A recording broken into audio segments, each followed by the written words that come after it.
Welcome to Stop Overthinking, the podcast for overthinkers, people pleasers, and perfectionists who want to feel calm and confident enough to handle whatever life sends your way.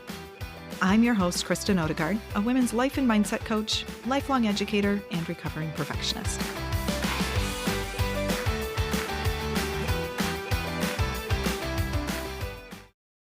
Welcome back to the Stop Overthinking podcast. It's another solo episode with me today, and we're going to talk about why the holidays can be so hard, especially for overthinkers, people pleasers, and perfectionists. So here in the US, we have Thanksgiving coming up next week, as well as all of the different holidays for various cultures and religions coming up through the month of December and some into January. So it is a great time to think about how can we be intentional? What do we want? What are our expectations? And how can we make this a little bit more enjoyable so that when it's all over in January, that you can look back and it wasn't that I just got through this, but that it was something that you really appreciated and enjoyed. So as you've heard me talk before, expectations and anything that is attached to the word should has the potential to be problematic for you. And it's not bad to have expectations, whether that's tied into reality or not, or what you're able to control.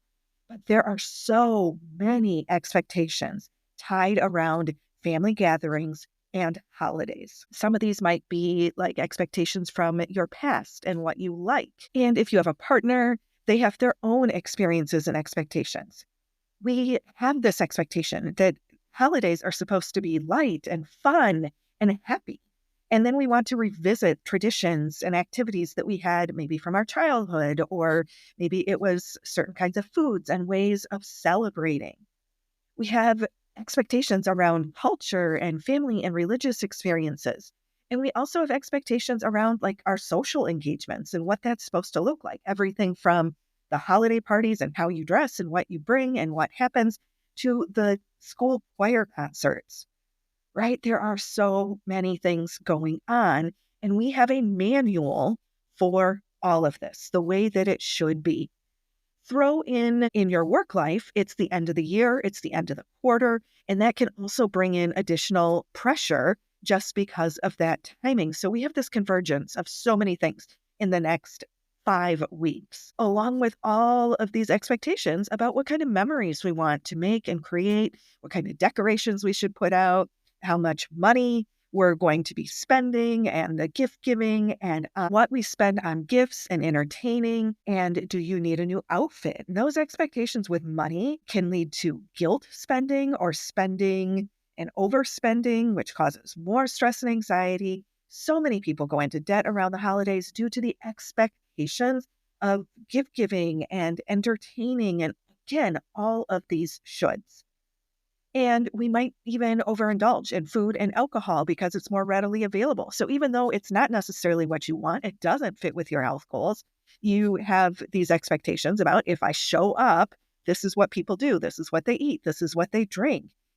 Some people are using that food and alcohol to deal with the stress, right? Sometimes at gatherings, I tend to be more of an introvert. And so it's a whole lot easier to just have a plate or a glass in my hand, especially groups of people that I don't know as well. So we have all of these things, and it can be tough when you're trying to keep on this mask, right? Of that it looks good, I'm doing great, I'm having fun, and that is another stress in and of itself. Because we think if we just do the right thing, like we create this magic and other people will love it. And as long as other people are not happy and upset, and then we all get along and it's great. And when it doesn't happen quite that way, then we get these negative emotions like frustration and disappointment, resentment, even guilt and grief. And so the holidays can end up like this ping pong match back and forth between your emotions. We have these highs and these lows and all these things in between. And again, we put on this mask to show the world what we think they want to see rather than actually dealing with it ourselves sometimes. Another component of holiday stress and why it can be hard for people pleasers and us high achievers is that most of my listeners here are women. And we're hearing more and more about the invisible load or the mental labor that goes into things. All right. I mean, let's talk about taking a family picture or, what kind of planning goes into that of having to find outfits and get everybody in the same vicinity and schedules and put that together. And then you're hoping that the kids have the right expression on their face. Again, because we are wanting to portray this thing. And then throw in that women are largely in charge of cooking, shopping, baking, party planning, cleaning, entertaining. And even if this is just one meal or one event, you're planning, you're shopping, you're prepping, you're cooking, you're cleaning up. And you can invite other people to help, or they might even volunteer, but you are still coordinating all this, and it can be exhausting.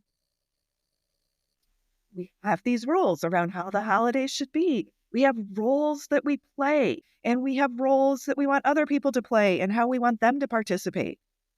And all of these things are just happening, and often we aren't even consciously thinking about it. So it's really important for you to just notice your expectations. Are you the person who always hosts the family dinner and all that comes with it? Are you the person that when you're there, you make sure other people are included and that they're having a good time? Maybe you don't do any of that. Your expectation is that the holidays are a vacation, but notice your expectations and think about this a little bit ahead of time because you have the ability then to make some adjustments and to align it with reality to set yourself up for intentional actions rather than this up and down response. Another place that you need to think about some of the dynamics and the expectations is just when it comes into family and group gatherings. Family can be a huge source of stress for some people. We have family members maybe that you love and family members that you don't love quite as much. In the US, again, we had a lot of tension with politics and the elections already this month. And I've heard from many people about the awkwardness that they are anticipating at this family gathering. If that's not you, that's fine. There isn't judgment on other people, but that is very real for some people. Or maybe it's that there's other dynamics and situations at play that just cause stress. And when you have some people that are there that can be stressful for things that they say, how they've acted, maybe you don't get along, it could be anything. And all of this, again, just gets added into this pile of expectations.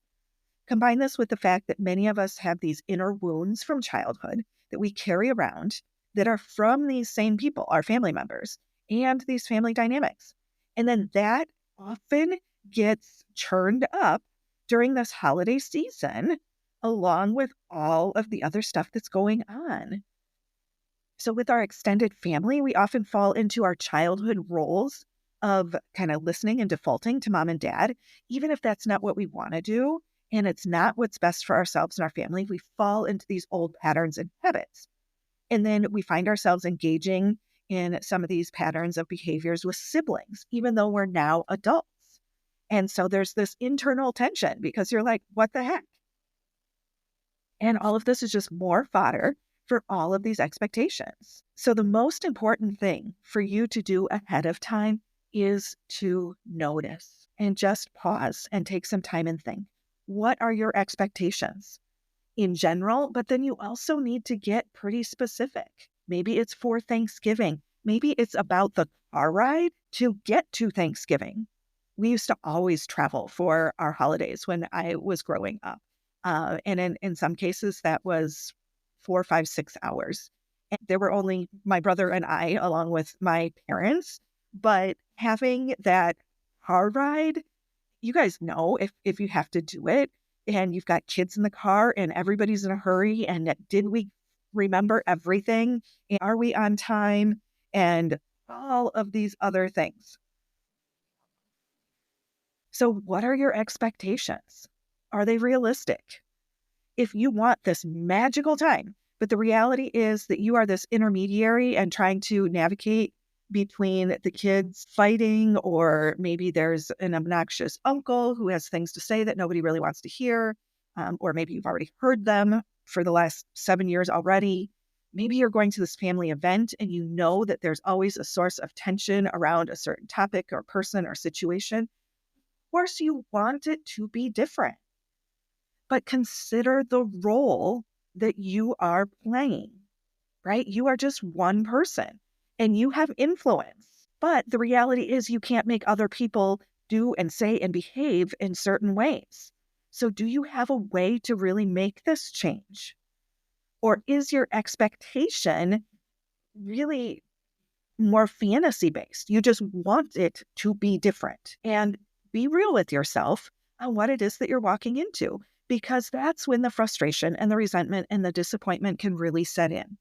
When you have these expectations that do not align with the reality, consider all the people that are involved. You only control you, your thoughts, your feelings, your actions, your behaviors, and no one else. You might be able to influence, but they are their own humans that have their own brains and are monitoring their own selves. And people have different points of emotional regulation, different points of emotional intelligence. So you might be emotionally on a scale of 1 to 10 around an 8. And maybe the rest of your family, they top out at 6. That's not something that you can change by just showing up, right? They have to want to change. And so it's up to you to think about, just how do I want to engage and behave and show up considering the situation around me. So how can your expectations of what would be good align with the reality to give you a holiday season that's memorable and enjoyable? It might not be perfect. It might not be magical, but maybe it's better than it was years before, and you can just build on that. So the last couple of years, for example, my kids and I have had conversations about our holiday decorating. And when they were little and when I was married, we had the house decorated, lights all over, front and back of the house. We had multiple Christmas trees and 2 floors of decorations. That's what worked at that point in my life, say 10 years ago. My parents lived in town. My mom loved Christmas, and she was like Pinterest-worthy decorations. Well, my mom passed years ago. I'm no longer married. It's just me and my kids. And there comes points for me that sometimes I just don't have the bandwidth to put all of this together on my own. So my kids are teenagers, and we have a conversation about, what are you willing to help me with? I know what you want in terms of this big decorated holiday thing, but what are you willing to help me with? Are you going to help me pull out our tree? It's artificial, so it needs to be, fluffed. It needs to be decorated. And of course, everybody wants the finished product, but they're not real excited about putting out the decorations, whether that be the tree or the little holiday kinds of things, the Santa Clauses, the snowman, all of that stuff. Nobody is also excited about putting it away in January when it's all done. So I have a conversation about what we're going to do and what that's going to look like. And there have been years in the recent past where we've had a 5-foot Christmas tree that's, I think, supposed to actually be like a porch decoration. And we each pick out like 10 ornaments and put it on the tree. It takes less than 15 minutes and we're done, because that was all we were willing to invest in for time and energy, and to put it up and to put it away. There's times where we go with the 7.5-foot tree. And again, we put, lots of lights on it, and sometimes it has more ornaments on it than not. It's not necessarily Pinterest worthy. And that's what we have figured out, because for me to do it all, and yes, I want my kids to have this great thing, but I just can't. It's not possible all of the time. So we have a conversation ahead of time about what this is going to look like and what makes sense for us. And you can do that same sort of thing. And if you're worried about letting other people down, that's real. I'm not going to invalidate that, but you can also have a conversation. If your kids are really little, that might look different. Maybe you don't have kids. Maybe you're an empty nester. Maybe you're single. There's all of these different things that come into place. And it doesn't need to be what anybody else is doing. It just needs to work for you. The other source of expectations and a lot of frustration I hear from people is tied up in giving and receiving gifts. And there are so many shoulds going along with this. So this is one where I really invite you to take a look at your manual on what does it mean for you to give gifts and what does it mean for you to receive gifts, because this is going to be different for every single person. Generally, yes, it takes time, it takes money, and we have expectations about how people should receive something and how they're going to respond. And we can get really caught up in this. If you're a person who loves shopping and you spend months of the year being very intentional and picking out things for people and take a lot of time, that's wonderful. And if that's a source of enjoyment for you, I love that for you. But you might have expectations that when the person opens it about what that expression should be, what they should say, how they should look, and how they should express their, thanks or gratitude. And remember, this is your thoughts, because the other person is entitled to their own. So yours aren't wrong. They're just your expectations. It's part of your manual, but it's not the same for the other person. Some people do not like shopping. It's not that they don't want to give you something good. It's for whatever reason that just isn't something that they enjoy, or maybe the budget is really tight. And so it becomes more of a source of stress or even embarrassment. It could be that the holidays are really hard for some people due to changes in circumstances, or maybe you're missing a person, or your relationship status has changed, and it just isn't bringing you the most joy. And all of that is 100% fair and accurate. And just remember, it's your thoughts. So check your expectations. What are the dynamics?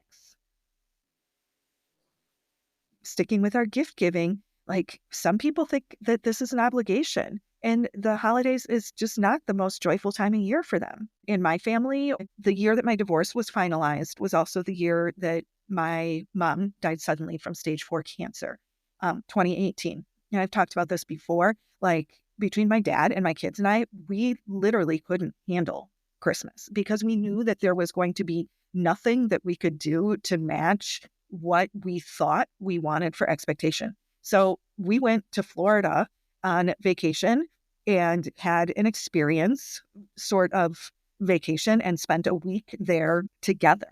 And, my kids have different views because at that time they would have been like 6 and 9. So in some cases, they kind of did miss it, but they did have it on their dad's side with the big extended family. And on my side, it was just like we were grieving. And so we did that actually for several years, where we just went to Florida and had a vacation experience that was completely different than whatever I could concoct at home. Right.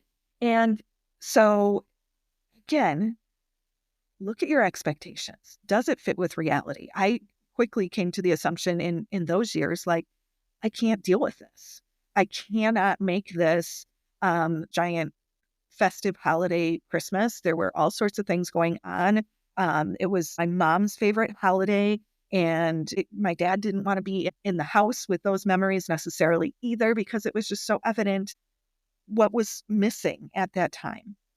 So be aware of you and the other people that are around you. So as we've talked so much about, notice your expectations.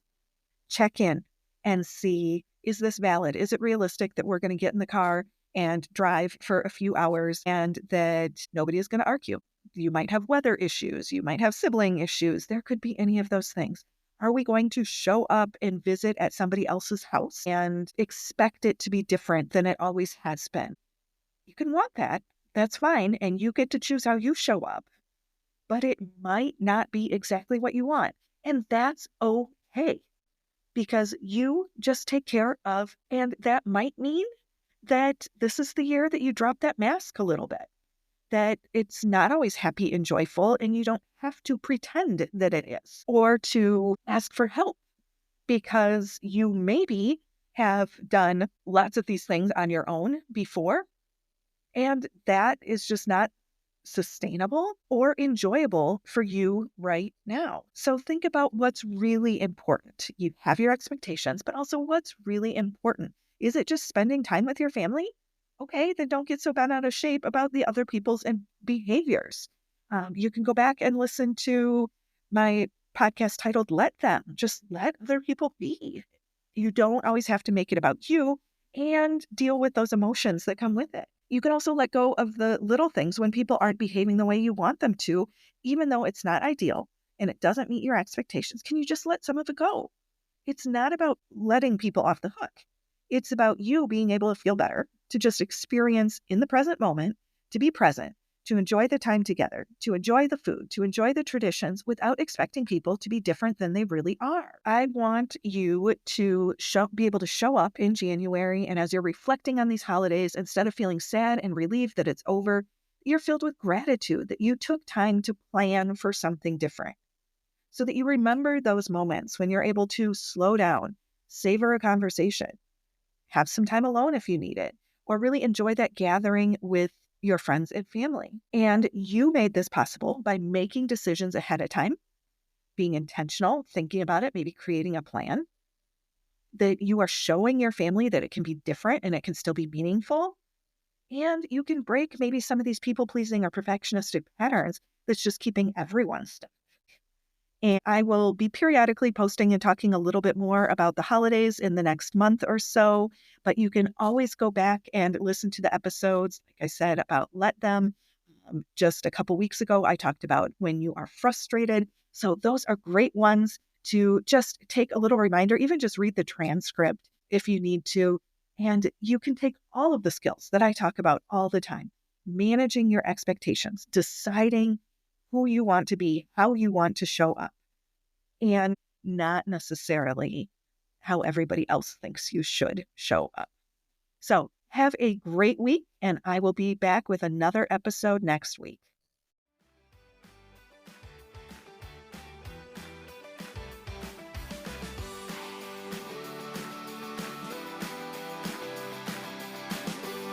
Thank you for listening to the Stop Overthinking podcast with Kristen Odegaard. If you enjoyed this episode, please share it with someone else who would benefit from the message. To learn more about working with me and links to social media and free resources, head over to my website, coachwithkristen.com. That's Kristen spelled Kristen. Be sure to subscribe to the podcast so you don't miss future episodes. Have a great week.